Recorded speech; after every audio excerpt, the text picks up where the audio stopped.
It is Tuesday, May 7th, and something about Percy. Let's see, from there we're going to get into the reading right away. I'm assuming no one else has Kings Island stuff to give me. Just making sure from there. Alright. Let's see, you guys, we got past... Yeah, we got past the countries are. Page 51. There we go. Okay, well, that's So good right there, guys. It was like, yeah. Morale furrowing. We talked about Farm Boy. Just And Farm Boy, like, creepy guy staring at It was like, me. It was Yeah, that's that's so came to the house. Wait, just a question. Yeah. Are we actually gonna figure out what Farm Boy's real name is? It's Florin, bro. Alright. It's Prince Humperdinck. Voice today. I'm begging you. It's gonna get weird. Don't make it weird. Well, like, it's actually, I promise the man voice was better. Oh, let's see. What would you say? Oh, again, top of page 51. What would you say my secret is, my dear? Oh, there are so many, she said. She was no dummy, not when it came to the quality of the livestock. You two are childless, are you? The Count asked him. No, sir. Then let me see her, the Count went on. Perhaps she will be quicker with her answers than her parents. Buttercup, the father called, turning. Come out, please. How did you know we had a daughter? Buttercup's mother wondered. A guess. I assumed it had to be one or the other. Some days I'm just luckier than... He simply stopped talking then, because Buttercup moved into view, hurrying from the house to her parents. The Count left the carriage, and I even have a little picture of the Count for you. Oh yeah, I remember. The Count left the carriage. Gracefully, he moved to the ground and stood very still. He was a big man with black hair and black eyes and great shoulders and a black cape and gloves. Curtsy, dear? Buttercup's mother whispered. Buttercup did her best, and the Count could not stop looking at her. Understand now that she was barely rated in the top 20. Her hair was uncombed and unclean. Her age was just 17, so there was still in occasional places the remains of baby fat. Nothing had been done to the child. Nothing was really there but potential. Alex? Can I take a picture of that? Sure. But the Count still could not rip his eyes away. The Count would like to know the secrets behind our cow's greatness. Is that not correct, sir? Buttercup's father said. The Count only nodded, staring.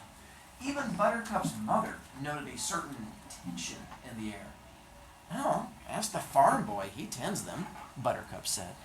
And is that the farm boy? Came a new voice from inside the carriage.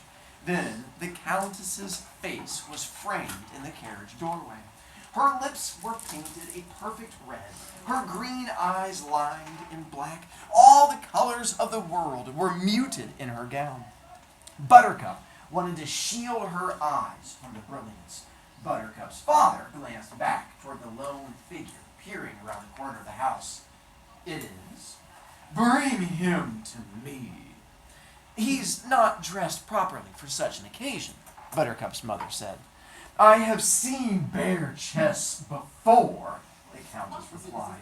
Then she called out, You! And pointed at the farm boy. Come here! And her fingers snapped on here. The farm boy did as he was told. And when he was close, I think here's cows, there's farm boy, and there's the Countess looking at him. Wait, so what's the weird voice we're going to do? Yeah, apparently it's not that weird. I did it fine. The farm boy did as he was told. And when he was close, the Countess left the carriage. When he was a few paces behind Buttercup, he stopped, head properly bowed. He was ashamed of his attire. Worn boots, torn blue jeans. Blue jeans were invented considerably before most people suppose. And his hands were tight together in almost a gesture of supplication. It's when you fold your fingers together like you're almost like kind of like a little praying kind of thing. Have you a name, farm boy? Wesley, Countess. Well, Wesley, perhaps you can help us with our problem. She crossed to him. The fabric of her gown grazed his skin. We are all of us here passionately interested in the subject of cows. We are practically reaching the point of frenzy, such as our curiosity. Why do you suppose, Wesley, that the cows of this particular farm are the finest in all of Florin? What do you do to them? I just feed them, Countess. Well, then, there it is. The mystery is solved. The secret, we can all rest. Clearly the magic is in Wesley's feeding. Show me how you do it. Would you, Wesley? Feed the cows for you, Countess? Bright lad. When? Now will be soon enough. And she held out her arm to him. Lead me, Wesley. Wesley had no choice but to take her arm. Gently. It's behind the house now. It's terribly muddy back there. Your gown will be ruined. I wear them only once, Wesley, and I burn to see you in action. So, real quick pause. Why are they actually at the farm? They both want. So that the Count can check out Buttercup. Now, it's not for him. It's going to be for the prince. He's trying to find him a new girlfriend, which we'll get to. But he did drag his wife along so that he could stare at this hot chick. And as soon as the hot chick came out, he went all heba staring at her. So all of a sudden she saw a hunky dude, and Countess was like, on it. And so that's why she decided to take advantage of it, and so she's decided to be creepy also. It's like a whole creepy family. Let's see. So off they went to the cowshed. Throughout all of this, the Count kept watching Buttercup. I'll help you, Buttercup called after Wesley. Perhaps I'd best just see how he does it, the Count decided.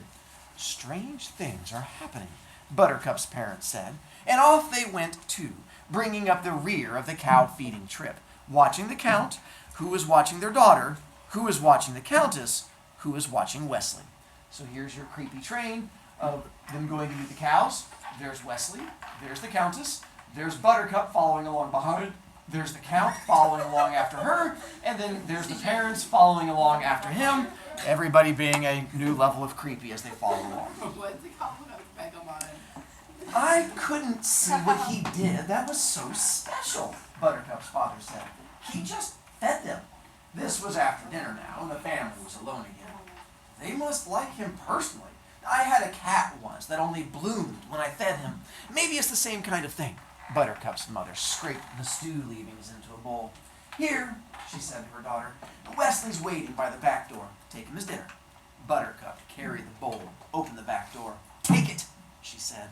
He nodded, accepted, started off to his tree stump to eat. I didn't excuse you, farm boy, Buttercup began. He stopped, turned back to her. I don't like what you're doing with Horace. No, what you're not doing with Horace is more to the point. I want him clean tonight. I want his hoofs varnished tonight. I want his tail plaited and his ears massaged this very evening. I want his stables spotless now. I want him glistening. And if it takes you all night, it takes you all night. As you wish. She slammed the door and let him eat in darkness. I thought Horace had been looking very well, actually, her father said. Buttercup said nothing. You yourself said so yesterday, her mother reminded her. I must be overtired, Buttercup managed, the excitement and all. Oh, rest then, her mother continued. Terrible things can happen when you're overtired. I was overtired the night your father proposed. 34 to 22 and pulling away. Yeah, that's one of my favorite little insults in there. Anyway, those. I don't get it. It's coming up. We're almost there. Is Buttercup jealous that Countess is farming? That's why. Very much so. Yeah. It's going to get even worse in a moment. So, does Buttercup actually like something? She has not come to terms with that yet. Give us the But page. it's deep inside. It's bubbling, if you shall. Buttercup went to her room. She lay on her bed. She closed her eyes. And the Countess was staring at Wesley. Okay, Buttercup got up from the bed. She took off her clothes, washed a little, got into her nightgown, slept between the sheets, snuggled down, closed her eyes, and the Countess was still staring at Wesley. Buttercup threw back the sheets, opened her door. She went to the sink by the stove, poured herself a cup of water, drank it down, poured another cup, rolled its coolness across her forehead. The feverish feeling was still there. How feverish? Well, she actually felt fine. She was 17 and not even a cavity. She dumped the water firmly into the sink, turned, marched back to her room, shut the door tight, went back to bed. She closed her eyes. The Countess would not stop staring at Wesley. Why? Why in the world would the woman in all the history of Florence, who is in all ways perfect, be interested in the farm boy? Buttercup rolled around in bed, and there simply was no other way of explaining that look. She was interested. Buttercup shut her eyes tight and studied the memory of the Countess. Clearly something about the farm boy interested her. Facts were facts, but what? The farm boy had eyes like the sea before a storm, but who cares about eyes? And he had pale blonde hair, if you like that sort of thing. And he was broad enough in the shoulders, but not all that much broader than the Count. And certainly he was muscular, but anybody would be muscular who slaved all day. And his skin was perfect and tan, but that came again from slaving in the sun all day. Who wouldn't be tan? And he wasn't that much taller than the Count either, although his stomach was flatter, but that was because the farm boy was younger. Buttercup sat up in bed. It must be his teeth. The farm boy did have good teeth. Give credit where credit was due. White and perfect, particularly set against the sun-tanned face. Could it have been anything else? Buttercup concentrated. The girls in the village followed the farm boy around a lot whenever he was making deliveries, but they were idiots. They followed anything. And he always ignored them because if he'd ever opened his mouth, then they would have realized that it was all he had, just good teeth. He was, after all, exceptionally stupid. He was really very strange. It was really very strange that a woman as beautiful and slender and willowy and graceful a creature, as perfectly packaged, as supremely dressed as the Countess, should be hung up on teeth that way. Buttercup shrugged. People were surprisingly complicated, but now that she had it all diagnosed, deduced, cleared, she closed her eyes and snuggled down and got all nice and comfortable. And people don't look at other people the way the Countess looked at the farm boy because of their teeth. Oh, Buttercup gasped. Oh dear. Now the farm boy was staring back at the Countess. He was feeding the cows, and his muscles were rippling the way they always did under his tan skin. Buttercup was standing there watching as the farm boy looked for the first time deep into the Countess's eyes. Buttercup jumped out of bed and began to pace her room. How could he? I mean, it was all right if he looked at her, but he wasn't looking at her. He was looking at her. She's so old, Buttercup muttered, starting to storm a bit now. The Countess would never see 30 again. That was a fact. And her dress looked ridiculous out of the cowshed. That was fact, too. Buttercup fell onto her bed and clutched her pillow across her, and the dress was ridiculous before it ever got to the cowshed. The Countess looked rotten the minute she left the carriage, with her too big painted mouth and her little piggy painted eyes and her powdered skin, and Is this your favorite part? no, we're not there yet. Wait. I'm like lost. This is simply just a fun part. I've lost my Where are we? page. We're on 57, halfway down. Flailing and thrashing, Buttercup wept and tossed and paced and wept some more. Bro, And then Stop. there have been 3 great cases of jealousy since David of Galilee was first afflicted with the emotion when he could no longer stand the fact that his neighbor Saul's cactus outshone his own. Originally, jealousy pertained solely to plants, other people's cactus or ginkgos, or later, when there was grass, which is why, even to this day, we say that someone is green with jealousy. I don't think any of that's true. I think Morgenstern just likes to make some stuff up. He took a lot of facts and was just like, let's have fun. Also like blue jeans. Like, Yeah, the blue jeans, I think, again, I like yes. green jeans. It's partly why I like him. He just makes some stuff up. Not like me. I would never do that. But. You make up words every day. Shh, I would never do that. Shushify yourself. You have your own Buttercup's side. case rated a close 4th on the all-time list. It was a very long and very green night. She was outside his... We are getting closer to my favorite part. She was outside his hovel before dawn. Inside, she could hear him already awake. She knocked. He appeared and stood in the doorway. Behind him, she could see a tiny candle and open books. He waited. She looked at him. Then she looked away. He was too beautiful. "I love you," Buttercup said. "I know this must come as something of a... This is the ultimate teenage love story, is what you have right here. So is this where you're like, is this your favorite part? Oh, it's getting close. As of last night, she now has decided that he's the most beautiful thing in the world, and she absolutely loves him. Prepare yourself for a roller coaster. I know this must come as something of a surprise, since all I've ever done is scorn you and degrade you and taunt you, but I've loved you for several hours now. And every second more. I thought an hour ago that I loved you more than any woman has ever loved a man. But a half hour after that, I knew that what I felt before was nothing compared to what I felt then. But 10 minutes after that, I understood that my previous love was a puddle compared to the high seas before a storm. Your eyes are like that, did you know? Well, they are. How many minutes ago was I? 20? Had I brought my feelings up to then? It doesn't matter. Buttercup still could not look at her. Oh no. The sun was rising behind her now. She could feel the heat on her back, and it gave her courage. I love you so much more now than 20 minutes ago that there cannot be comparison. I love you so much more now than when you opened your hovel door. There cannot be comparison. There is no room in my body for anything but you. My arms love you. My ears adore you. My knees shake with blind affection.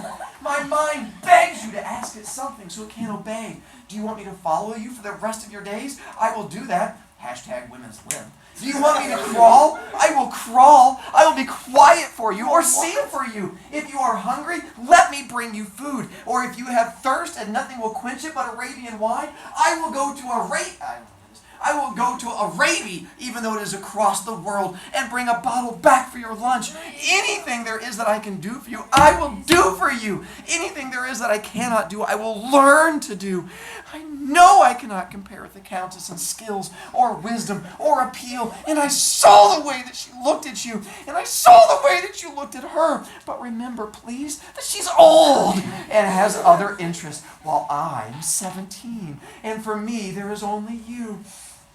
Dearest Wesley, I've never called you that before, have I? Wesley, darling Wesley, adored Wesley, sweet, perfect Wesley, whisper that I have a chance to win your love. And with that, she dared the bravest thing she'd ever done. She looked right into his eyes. He closed the door in her face. Without a word. Yeah, that's half of it. The other half is coming up. But that moment, yeah. He closed the door in her face without a word. Without a word. Buttercup ran. She whirled and burst away, and the tears came bitterly. She could not see. She stumbled. She slammed into a tree trunk. Fell. Sorry, just that image just has and then running into a tree trunk and then falling down. Sorry, my imagery. Fell, rose, ran on. Her shoulder throbbed from when the tree trunk hit her, and the pain was strong, but not enough to ease her shattered heart. Back to her room she fled, back to her pillow, safe behind the locked door. She drenched the world with tears. Not even one word. He hadn't had the decency for that. Sorry, he could have said. Would it have ruined him to say sorry? Too late, he could have said. Why couldn't he at least have said something? Buttercup thought very hard about that for a moment, and suddenly she had the answer. He didn't talk because the minute he opened his mouth, that was it. Sure, he was handsome, but dumb? The minute he had exercised his tongue, it would have all been over. That's what he would have said. That's the kind of thing Wesley came out with when he was feeling really sharp. Tagged by the top. Buttercup dried her tears and began to smile. She took a deep breath, heaved a sigh. It was all part of growing up. You get these little quick passions, you blinked, and they're gone. You forgave faults, found perfection, fell madly. Then the next day the sun came up and it was over. Teenage love. Chalk it up to experience, old girl. Get on with the morning. Buttercup stood, made her bed, changed her clothes, combed her hair, smiled, and burst out again in a fit of weeping. Because there was a limit to just how much you could lie to yourself. Wesley wasn't stupid. Oh, I mean, she could pretend he was. She could laugh about his difficulties with the language. She could chide herself for her silly infatuation with a dullard. The truth was simply this.